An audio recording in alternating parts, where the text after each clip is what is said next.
Police chief says he's pushing for those who have entered the country illegally to be allowed to get proper identification during their time in the U.S. It would create more accountability, he says, and help police officers identify who exactly they are dealing with. Channel 5's Daisy Martinez spoke with the Brownsville police chief about this today. All forms of identification are used on a daily basis in Brownsville.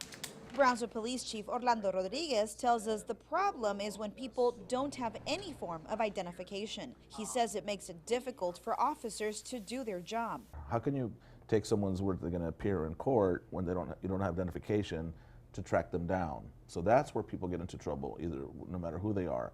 Chief Rodriguez says he believes everyone who lives in the U.S. should have the right to obtain some form of identification, regardless of immigration status.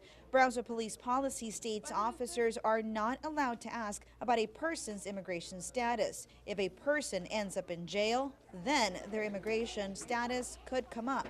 That's where we kind of support any form of identification that says who you are. And when you can show an officer who you are, he or she is probably going to cite you and release you.